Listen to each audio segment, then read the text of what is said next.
Hi guys, and welcome to another episode of Watch and Roll. If you like this video, subscribe to this channel so you get notified every time we have a new video uploaded. Today we have the very first versus on the channel, two professional diving watches of the same brand.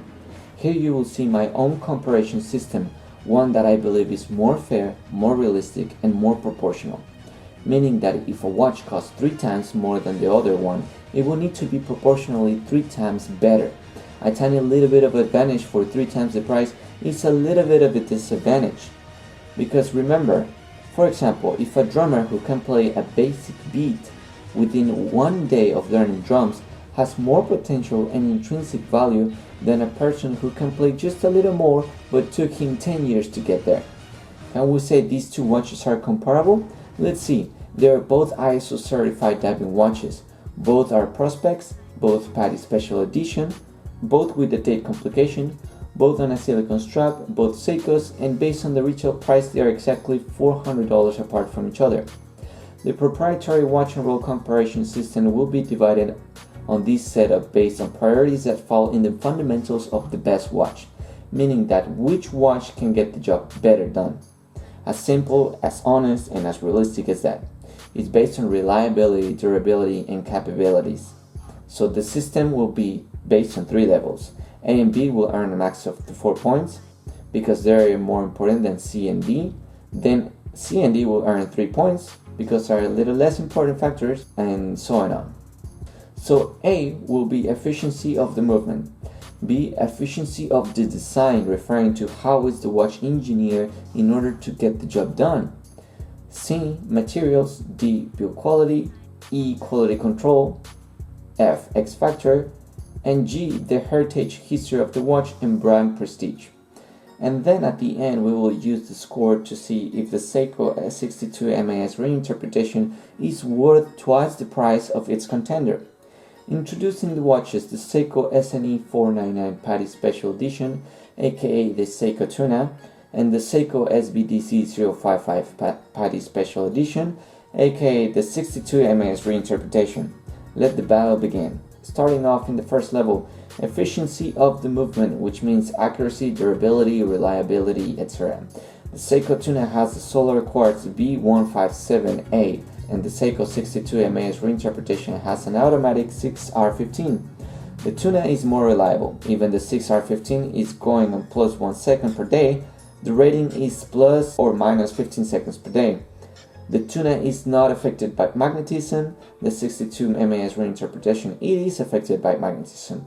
The quartz is more robust, it's more reliable because it has a power reserve of 6 months on a full charge, and the 6R15 has a power reserve of 50 hours. Automatic movements are more fragile. Automatics will have the advantage of not having to change the battery, but in this case there is no need to change the battery on the Tuna. Amazing automatic movement, but in front of the quartz is not as reliable, durable, and accurate.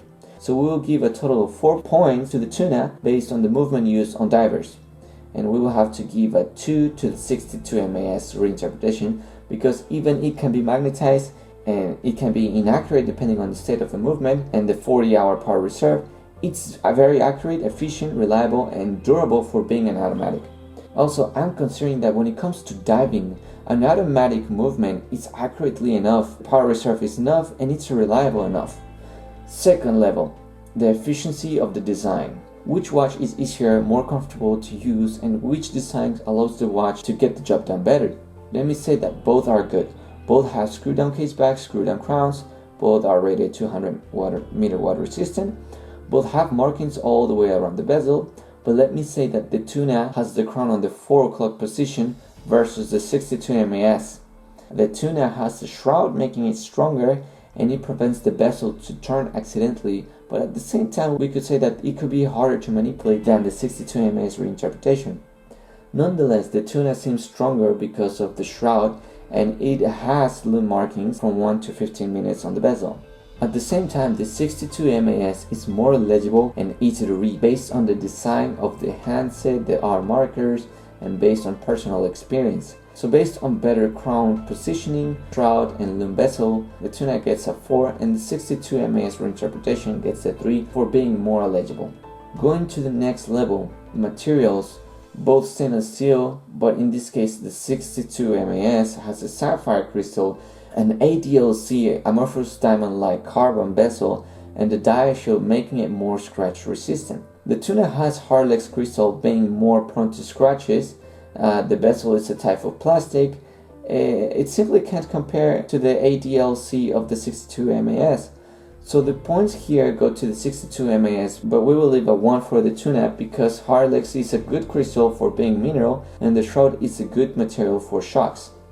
Next is build quality. This is a simple one. Which watch feels better built? The Seiko 62 MAS is simply better put together. The bezel action is much refined and the crown action is solid.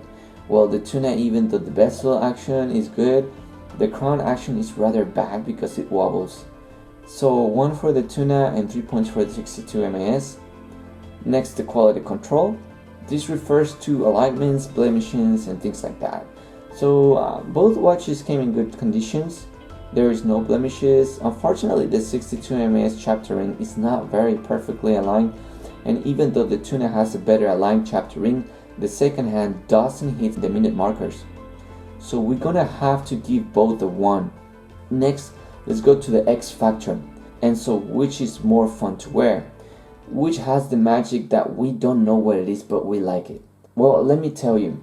In my experience, the 62 MAS reinterpretation has that X factor, being an automatic and having the connection of the movement with the energy of the movement of your body. The 62 MAS reinterpretation has that exotic magic, definitely. It's blue dial, it's dome sapphire, the case shape.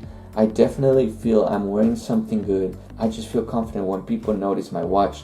So I'm gonna give the 62 MAS reinterpretation at 2 points and the Tuna at 1 because it definitely also have the X factor too, because of the shape of the case and the short lugs, even though it feels a little cheaper because of the shroud material.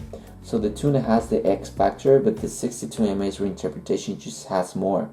It's just something I feel. Lastly, the Heritage.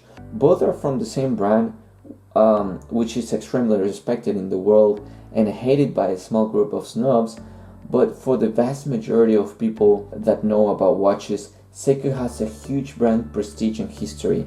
They are even older than Rolex. But let's compare the heritage of the watches, of these watches in particular. The Seiko Tuna has a relatively direct connection to the original Golden Tuna, which is a very important high-end watch that was pioneering high-efficiency diving watches. It was the best at the time. While the 62 MAS reinterpretation has a little bit of a closer, more direct relationship to the very first Seiko diving watch. Even the Tuna is related to the Golden Tuna. There are many other Tunas that this Tuna will be like the great-great-great-grandson, while the 62 MAS reinterpretation is the direct son of the 62 MAS simply by being a reinterpretation. It's a modernized version of the same watch. So the 62 MAS gets a full point while the Tuna gets half a point. Alright, so let's see. So the Seiko Tuna completes a score of 12.5, while the Seiko 62 MAS reinterpretation gets a score of 15. And so here is the important question. Is the 62 MAS reinterpretation twice better than the Seiko Tuna? Well, the answer is no. It's just a little better, and the reason is because of the movement. The quartz is just more efficient. Quartz is a big player in terms of durability, reliability, accuracy, etc. So the movement really helped the Seiko Tuna to score very high. But if the Seiko 62 MAS reinterpretation would have a quartz solar movement worthy of its price point, it would score higher, making it more worthy of paying twice the price. Also, paying for the sapphire crystal, diashield coating, ADLC bezel, and the mechanical movement cost more to manufacture, so I think it's worthy of its price point for an automatic, just because of the cost of the materials, manufacturing, and the labor. In terms of which watch is better on the fundamentals, it seems that the 62 MAS is just a little better and probably is worth paying twice the price based on materials, manufacturer, and the Tuna simply scored very high for its own price point and innovation.